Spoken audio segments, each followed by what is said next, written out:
Hi dears, welcome back to our channel. നമ്മുടെ channel പുതിയതായിട്ട് ആരെങ്കിലും കാണുന്നുണ്ടെങ്കിൽ സബ്സ്ക്രൈബ് ചെയ്യാത്തവരാണെങ്കിൽ സബ്സ്ക്രൈബ്, ലൈക്ക്, ഷെയർ ഒക്കെ ചെയ്യണേ. അപ്പോൾ ഇന്ന് ഒരു കുട്ടി ഈവനിങ് വ്ലോഗാണ്. ഇപ്പോൾ സമയം ഒരു 4 മണിയൊക്കെ ആയിട്ടുണ്ട്. ഞാൻ ചെറിയൊരു ഉറക്കമൊക്കെ കഴിഞ്ഞ് എണീറ്റ് വന്നതാണേ. അപ്പോൾ ഇത് നല്ലൊരു കാലാവസ്ഥയൊക്കെയാണ്.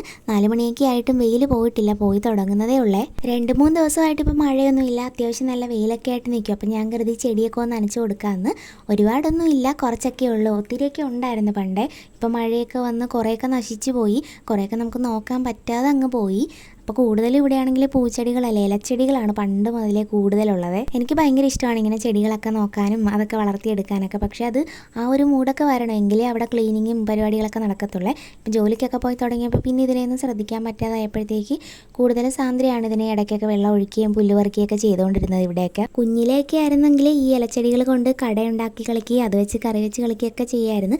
പക്ഷേ ഇപ്പോൾ വലുതായപ്പോഴത്തേക്ക് പൂച്ചെടികളോടാണ് താല്പര്യം. പക്ഷേ പൂച്ചെടികൾ ഇവിടെ ഞാൻ പറഞ്ഞില്ലേ അധികമൊന്നും ഇല്ല, കൂടുതൽ ഇലച്ചെടികളൊക്കെ തന്നെയാണ്. അങ്ങനെ ചെടി പരിപാലനവും നനയ്ക്കലും ഒക്കെ കഴിഞ്ഞിട്ട് നേരെ ഇതേ അടുക്കളയിലേക്ക് വന്നേ. ഇതിപ്പോൾ ഞാൻ കുറച്ച് പച്ചക്കറിയൊക്കെ അരിഞ്ഞ് വെക്കാമെന്ന് കരുതി വന്നതാണ്. ഇപ്പോഴത്തേക്കല്ല, നാളത്തേക്കാണ്. ഞാൻ എൻ്റെ വീഡിയോസൊക്കെ കാണുന്നവർക്ക് അറിയാൻ പറ്റും, ഞാനിങ്ങനെ തലേ ദിവസം തന്നെ അരിഞ്ഞ് പെറുക്കിയൊക്കെ വെക്കാറുണ്ട്. വേറെ ഒന്നിനു വേണ്ടിയല്ല, രാവിലെ ജോലി എളുപ്പമാക്കാൻ വേണ്ടിയിട്ടാണ്. ഇതിപ്പോൾ നമ്മളൊരു 10 മിനിറ്റ് വൈകിയൊക്കെ എഴുന്നേറ്റ് പോയാലും ടെൻഷൻ അടിക്കേണ്ട ആവശ്യമില്ലല്ലോ. എനിക്കാണെങ്കിൽ ഇങ്ങനെ അരിയാനൊക്കെ സ്പീഡ് കുറച്ച് കുറവാണ്. അത് കാരണം ഞാൻ തലേന്ന് തന്നെ എല്ലാം അരിഞ്ഞ് പെറുക്കി ഫ്രിഡ്ജിലാക്കി സേഫാക്കി വെക്കും. അതാകുമ്പോൾ നമുക്ക് ഒരു 10 മിനിറ്റ് ലേറ്റ് ആയാലും ടെൻഷൻ അടിക്കണ്ട, പെട്ടെന്നെടുത്ത് വെക്കാനൊക്കെ പറ്റുമല്ലോ. അപ്പോൾ അങ്ങനെ ചെയ്യാത്തവരാണെങ്കിൽ ജസ്റ്റ് ഒന്ന് ചെയ്ത് നോക്കണേ. കുക്കിംഗ് ഒക്കെ കഴിഞ്ഞിട്ട് പഠിക്കാനോ അല്ലെങ്കിൽ ജോലിക്കോ ഒക്കെ പോകുന്നവർക്കാണെങ്കിൽ ഈ ഒരു ടിപ്പ് യൂസ്ഫുൾ ആയിരിക്കും. തലേ ദിവസം അരിഞ്ഞു വെച്ചാൽ പിറ്റേ ദിവസം പെട്ടെന്നത് റെഡിയാക്കി എടുത്താൽ മാത്രം മതിയല്ലോ. രാത്രിയിലത്തേക്ക് ഇന്നിനി പ്രത്യേകിച്ചൊന്നും വെക്കേണ്ടതേ. ഉച്ചയ്ക്ക് വെച്ച തേങ്ങ അരച്ച നല്ല അയിലക്കറി ഇരിപ്പുണ്ട്, പിന്നെ ചോറൊക്കെ ഉണ്ട്, പിന്നെ തക്കാളി മെഴുക്ക് വരട്ടി ഉണ്ടായിരുന്നു. അത് ഇച്ചിരി ഉള്ളപ്പോൾ വേറെ എന്തെങ്കിലും സൈഡായിട്ട് ചെറുതായിട്ട് ഉണ്ടാക്കിയാൽ മതി. പിന്നെ ഇത് കൂടച്ചക്കയാണ്, അനിയത്തിക്ക് അപ്പുറത്തെ വീട്ടിലൊരു ചേച്ചി കൊടുത്തു വിട്ടതാണ്.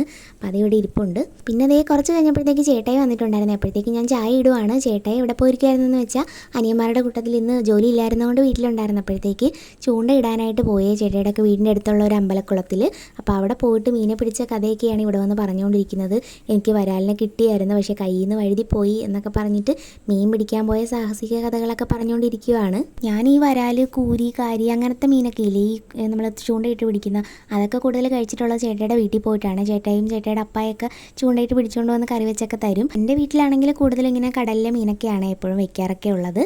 പിന്നെ ഞങ്ങൾ സിറ്റൗട്ടിൽ വന്ന് ഓരോ കഥയൊക്കെ പറഞ്ഞിരുന്ന് ചായയൊക്കെ കുടിക്കുവാണ്. വൈകുന്നേര സമയമാണ് എനിക്ക് ഒരു ദിവസത്തിൽ ഏറ്റവും ഇഷ്ടമുള്ളത്. ചായയൊക്കെ കുടിച്ച് ഇങ്ങനെ ഭയങ്കര കാമായിട്ടിരിക്കാൻ പറ്റുന്നൊരു സമയമാണല്ലോ. അപ്പോൾ അത് കഴിഞ്ഞപ്പോഴത്തേക്ക് ചേട്ടായി പറഞ്ഞ് എന്നാൽ പിന്നെ റെഡി ആയിക്കോ, നമുക്കൊന്ന് ആലപ്പുഴ വരെ പോകാമെന്ന്. എന്താണെന്നല്ലേ, അപ്പോൾ അനിയന്മാർ വന്നെന്ന് പറഞ്ഞില്ലേ, അവന്മാരിട്ട പ്ലാനാണേ നമുക്ക് എല്ലാവർക്കും കൂടെ ഒരു സിനിമയ്ക്ക് പോയാലോ എന്ന്. അങ്ങനെ കേട്ട വാതി കേൾക്കാത്ത വാതി മേലൊക്കെ കഴുകി പെട്ടെന്ന് തന്നെ റെഡിയായി പോകാനായിട്ട് ഇറങ്ങുവാണേ. അപ്പോൾ അവരങ്ങോട്ട് വന്നോളാമെന്ന് പറഞ്ഞിട്ടുണ്ട്. ഞങ്ങളതേ ഹൈവേ കൂടിയാണ് പോകുന്നത്. ഇടയ്ക്കൊന്ന് പെട്രോൾ അടിക്കാനായിട്ട് കയറണമായിരുന്നേ. പോകുന്ന വഴിക്ക് നമ്മുടെ ആലപ്പുഴ റോഡിൻ്റെ അവസ്ഥയൊക്കെ കണ്ടില്ലേ, പണികളൊക്കെ തകൃതിയായിട്ട് നടക്കുന്നതുകൊണ്ട് എല്ലായിടം പൊട്ടിപ്പൊളിഞ്ഞ് കിടക്കുവാണ്. ഞങ്ങളതേ തിയേറ്ററിലെത്തി. ചേട്ടാ അവന്മാരെ വിളിക്കുമായിരുന്നു, എവിടെ കണ്ടില്ലല്ലോ എന്നൊക്കെ ചോദിച്ചപ്പോൾ അവർ ഓൺ ദി വേ ആണ്. ഞങ്ങൾ കുറച്ച് സമയം അവിടെ വെയിറ്റ് ചെയ്തിരുന്ന് അങ്ങോട്ടും ഇങ്ങോട്ടും പോണവരെയൊക്കെ പറ്റി കുറ്റവും നുണയൊക്കെ പറഞ്ഞ് ചുമ്മാ പറഞ്ഞതാണേ. അങ്ങനെ ഓരോ കാര്യങ്ങളൊക്കെ പറഞ്ഞ് ഞങ്ങളിങ്ങനെ ഇരിക്കുമായിരുന്നേ. ഞങ്ങൾ പറയുമായിരുന്നു, പ്ലാൻ ഇട്ടത് അവന്മാരാണെങ്കിലും ആദ്യം തിയേറ്ററിൻ്റെ മുന്നിൽ വന്നിരിക്കുന്നത് നമ്മളാണല്ലോ എന്ന്. ഞങ്ങൾ അവിടെ ഇരുന്ന സമയത്താണെങ്കിൽ ചക്കപ്പഴത്തിലെ പൈങ്കിളീനെയൊക്കെ കണ്ടിട്ടുണ്ടായിരുന്നേ. പിന്നെ കുറച്ച് കഴിഞ്ഞപ്പോഴത്തേക്ക് അവർ വന്ന് ഞങ്ങളതേ അകത്ത് കയറി. റെയ്ബാനിലാണ് വന്നിട്ടുണ്ടായിരുന്നത്. അപ്പോൾ ഞങ്ങൾ 5 പേരും കൂടെയാണ് മൂവിക്ക് വന്നിട്ടുണ്ടായിരുന്നത്. ചേട്ടയുടെ അച്ഛൻ്റെ അനിയൻ്റെ മോനും പിന്നെ വേറെ 2 ബ്രദേഴ്സും ആണേ.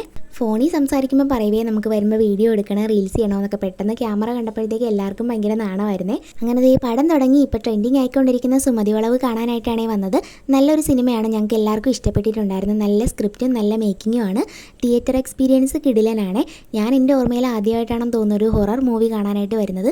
നന്നായിട്ട് പേടിച്ചിട്ടുണ്ടായിരുന്നേ. പടമൊക്കെ കണ്ടിറങ്ങിയിട്ട് ഞങ്ങളതേ ഫുഡ് കഴിക്കാനായിട്ട് പോയിട്ടുണ്ടായിരുന്നേ. ചേട്ടാ ഉച്ചയ്ക്ക് അവരുടെ കൂടെ ചൂണ്ടയിടാനൊക്കെ പോയപ്പോഴത്തേക്ക് ഫുഡൊന്നും കഴിക്കാതെയാണ് പോയത്. അപ്പോഴത്തേക്ക് നല്ല വിശപ്പായിട്ടുണ്ടായിരുന്നു. അങ്ങനെ മന്തി കഴിക്കാനാണ് കയറിയത്. എനിക്കിപ്പോൾ ഇതിനോട് എന്തോ ഭയങ്കര മടുപ്പാണ്. പിന്നെ ചേട്ടായിക്ക് ഇഷ്ടമാണല്ലോ എന്നോർത്ത് അങ്ങനെ കഴിക്കാനായിട്ട് വന്നതാണ്. അനിയന്മാരെ 3 പേരെയും കാണാത്തത് അവർ പടം കഴിഞ്ഞിറങ്ങിയിട്ട് കളർകോട് വരെ പോകണമെന്ന് പറഞ്ഞിട്ട് ആ വഴി അങ്ങനെ പോയായിരുന്നേ, അതുകൊണ്ടാണ്.